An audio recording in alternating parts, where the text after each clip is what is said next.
ನಗರದ ಶಹಾಬಜಾರ್ ಬಡಾವಣೆಯಲ್ಲಿರುವ ಚನ್ನಮಲ್ಲೇಶ್ವರ ನಗರದಲ್ಲಿನ ಶ್ರೀ ಸಿದ್ದಾಜಿ ಅಪ್ಪ ದೇವಸ್ಥಾನದಲ್ಲಿ ಪಲ್ಲಕ್ಕಿ ಉತ್ಸವವು ವಿಜೃಂಭಣೆಯಿಂದ ಜರುಗಿತು. ಶ್ರೀ ಸಿದ್ದಾಜಿ ಅಪ್ಪ ಗೌಳಿ ಸಮಾಜದ ವತಿಯಿಂದ ನಗರದ ಶಹಾಬಜಾರ್ ಬಡಾವಣೆಯಲ್ಲಿರುವ ಚನ್ನಮಲ್ಲೇಶ್ವರ ನಗರದಲ್ಲಿನ ಶ್ರೀ ಸಿದ್ದಾಜಿ ಅಪ್ಪ ದೇವಸ್ಥಾನದಲ್ಲಿ ಸಿದ್ದಾಜಿ ಅಪ್ಪ ಅವರ ಪಲ್ಲಕ್ಕಿ ಉತ್ಸವವು ವಿಜೃಂಭಣೆಯಿಂದ ನೆರವೇರಿಸಲಾಯಿತು. ಗೌಳಿ ಸಮಾಜದ ಭಕ್ತರು ಹಾಗೂ ಬಡಾವಣೆಯ ಭಕ್ತರೆಲ್ಲ ಒಂದಾಗಿ ಉತ್ಸವವನ್ನು ಅದ್ದೂರಿಯಾಗಿ ಸಡಗರ ಸಂಭ್ರಮದಿಂದ ಆಚರಿಸಿದರು.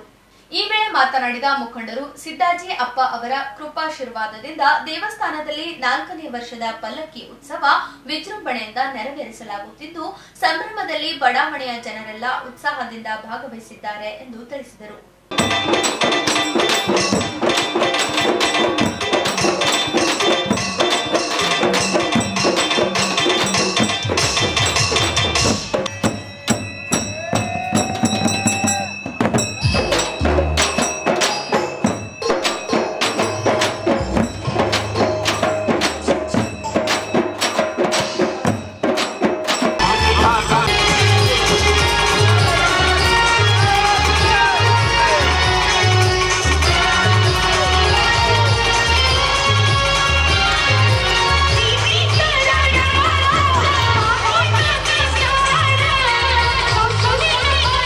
ಸಿದ್ದಾಜಿಯಪ್ಪ ಗೌಳಿ ಸಮಾಜ್ ಕಲಬುರಗಿ ವತಿಯಿಂದ ಇವತ್ತಿನ ದಿವಸ ಶ್ರೀ ಸಿದ್ದಾಜಿಯಪ್ಪ ದೇವಸ್ಥಾನದ ಪಲ್ಲಕ್ಕಿ ಉತ್ಸವ 4ನೇ ವರ್ಷದ ಅಂಗವಾಗಿ ಅತಿ ವಿಜೃಂಭಣೆಯಿಂದ ಇವತ್ತಿನ ದಿವಸ ಏನದ ಅಂತಂದ್ರೆ ನಾವು ಕಲಬುರಗಿ ಚನ್ನಮಲ್ಲೇಶ್ವರ ನಗರ ಶ್ರೀ ಸಿದ್ದಾಜಿಯಪ್ಪ ದೇವಸ್ಥಾನದಿಂದ ಪಲ್ಲಕ್ಕಿ ಉತ್ಸವವನ್ನು ತೆಗೆದುಕೊಂಡು ಹುಮ್ನಾಬಾದ್ ಬೇಸ್ ಮುಖಾಂತರ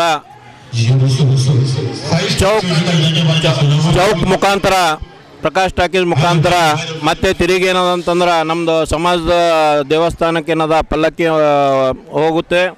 ಅದೇ ರೀತಿ ಇವತ್ತಿನ ದಿವಸ ಈ ಒಂದು ಪಲ್ಲಕ್ಕಿ ಉತ್ಸವದಲ್ಲಿ ಅತಿ ಉತ್ಸಾಹದಿಂದ ನಮ್ಮ ಅಕ್ಕ ತಂಗಿಯರು ಹಾಗೂ ನಮ್ಮ ಸಮಾಜದ ಬಂಧುಗಳು ಹಾಗೂ ಅತಿ ಉತ್ಸಾಹದಿಂದ ಇಷ್ಟೆಲ್ಲ ಬೆಳಗ್ಗೆಯಿಂದ ಮಳೆ ಇದ್ದರೂ ಕೂಡ ಒಂದು ಅತಿ ಉತ್ಸಾಹದಿಂದ ಈ ಒಂದು ಪಲ್ಲಕ್ಕಿ ಉತ್ಸವದಲ್ಲಿ ಭಾಗವಹಿಸಿ ಪುನೀತರಾಗಿದ್ದಾರೆ ಅಂತ ಹೇಳಬೇಕು. ಮತ್ತು ಅವರಿಗೆಲ್ಲ ನಾನು ಸಮಾಜದ ವತಿಯಿಂದ ಹೃತ್ಪೂರ್ವಕವಾದ ಒಂದು ಅನಂತ ಧನ್ಯವಾದಗಳನ್ನು ಸಮರ್ಪಿಸುತ್ತೇನೆ.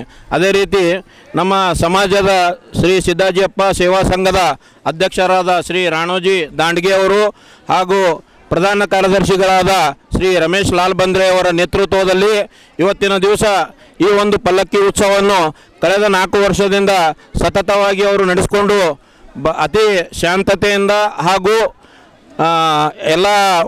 ಎಲ್ಲರ ಸಹಕಾರದಿಂದ ಈ ಒಂದು ಪಲ್ಲಕ್ಕಿ ಉತ್ಸವವನ್ನು 4ನೇ ವರ್ಷ ಅವರು ಪೂರೈಸಿದ್ದಕ್ಕಾಗಿ ಸಮಾಜದ ವತಿಯಿಂದ ನಾನು ಅವರಿಗೆ ಹೃತ್ಪೂರ್ವಕವಾದ ಧನ್ಯವಾದಗಳನ್ನು ಅರ್ಪಿಸುತ್ತೇನೆ. ಈ ಒಂದು ಪಲ್ಲಕ್ಕಿ ಉತ್ಸವ ಮುಗಿದ ನಂತರ ದೇವಸ್ಥಾನದಲ್ಲಿ ಪ್ರಸಾದದ ವ್ಯವಸ್ಥೆ ಇರುತ್ತದೆ. ಎಲ್ಲ ಬಂಧುಗಳು ಹಾಗೂ ಸಮಾಜದ ಎಲ್ಲ ಭಗಿನಿಯರು ಆ ಒಂದು ಪ್ರಸಾದವನ್ನು ಸೇವಿಸಿ ಪುನೀತರಾಗಬೇಕಂತ ತಮ್ಮಲ್ಲಿ ವಿನಂತಿಸಿಕೊಳ್ಳುತ್ತೇನೆ. ಉತ್ಸವದಲ್ಲಿ ಸಂಘದ ಅಧ್ಯಕ್ಷರಾಗಿ ರಾಣೋಜಿ ದಾಡ್ಗೆ, ಪ್ರಧಾನ ಕಾರ್ಯದರ್ಶಿಯಾದ ರಮೇಶ್ ಲಾಲ್ ಬಂದ್ರೆ ಸೇರಿದಂತೆ ಗೌಳಿ ಸಮಾಜದ ಅನೇಕ ಮುಖಂಡರು ಹಾಗೂ ಭಕ್ತರು ಭಾಗವಹಿಸಿದ್ದರು.